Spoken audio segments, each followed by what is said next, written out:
आज मेरे हाथ एक पूरी तरह जंग लगा लोहे का खंजर आया। इसकी हालत देखकर ऐसा लग रहा था कि अब इसे ठीक करना लगभग नामुमकिन है, लेकिन मैंने तय कर लिया था कि इसे फिर से बिल्कुल नया जैसा बनाकर ही दम लूंगा। सबसे पहले मैंने एक अलग तरीका आजमाया। मैंने स्पार्क प्लग क्लीनर को कोल्ड ड्रिंक में मिलाया। ऐसा इसलिए किया ताकि उसमें मौजूद केमिकल्स जंग के अंदर तक पहुंचकर उसे ढीला कर दें। हालांकि मुझे पहले से पता था कि इससे पूरी जंग नहीं हटेगी, लेकिन ऊपर की जमी हुई परत जरूर नरम हो जाएगी। मैंने इस खंजर को पूरे एक दिन तक उसी मिश्रण में छोड़ दिया। अगले दिन जब इसे बाहर निकाला तो ऊपर की जंग पहले से काफी ढीली हो चुकी थी। फिर मैंने स्क्रेपर की मदद से मोटी जंग की परत को सावधानी से हटाना शुरू किया। जंग इतनी ज्यादा थी कि इस काम में अच्छा खासा समय लग गया। इसके बाद मैंने 7200 आरपीएम वाले वायर व्हील का इस्तेमाल किया। धीरे धीरे पूरी सतह की बची हुई जंग साफ हो गई। जब असली धातु सामने आई तब पता चला कि ब्लेड अभी भी अच्छी हालत में था और इसे दोबारा शानदार बनाया जा सकता था। अब बारी थी इसकी शेप वापस लाने की। इसके लिए मैंने 60, 80, 100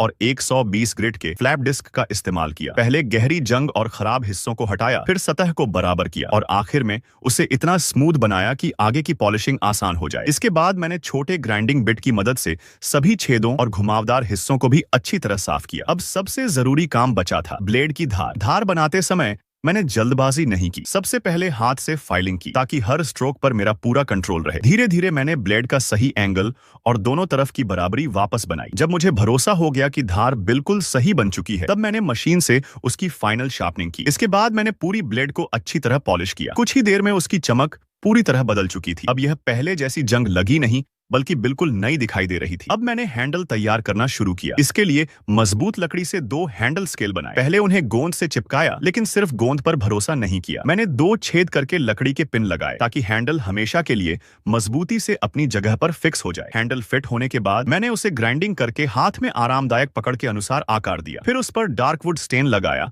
और ऊपर से क्लियर कोट स्प्रे किया। इससे लकड़ी का रंग और भी शानदार हो गया और उसे लंबे समय तक सुरक्षित रखने के लिए एक मजबूत परत भी मिल गई। आखिर में मैंने लेजर मशीन की मदद से हैंडल पर एक खूबसूरत ड्रैगन लोगो उकेरा। बस यहीं से इस रिस्टोरेशन का आखिरी चरण पूरा हो गया। जब मैंने पहली बार इस लोहे के खंजर को देखा था, तब यह सिर्फ जंग लगा हुआ कबाड़ था, लेकिन कई घंटों की मेहनत, सही टूल्स और धैर्य की बदौलत अब यह फिर से एक शानदार और खूबसूरत खंजर बन चुका है। अगर आपको भी यूनिक प्रोडक्ट डिस्काउंट में चाहिए तो यहाँ क्लिक करके खरीद सकते हैं। धन्यवाद। आज मेरे हाथ एक पूरी तरह जंग लगा लोहे का खंजर आया। इसकी हालत देखकर ऐसा लग रहा था कि अब इसे ठीक करना लगभग नामुमकिन है, लेकिन मैंने तय कर लिया था कि इसे फिर से बिल्कुल नया जैसा बनाकर ही दम लूंगा। सबसे पहले मैंने एक अलग तरीका आजमाया। मैंने स्पार्क प्लग क्लीनर को कोल्ड ड्रिंक में मिलाया। ऐसा इसलिए किया ताकि उसमें मौजूद केमिकल्स जंग के अंदर तक पहुंचकर उसे ढीला कर दें। हालांकि मुझे पहले से पता था कि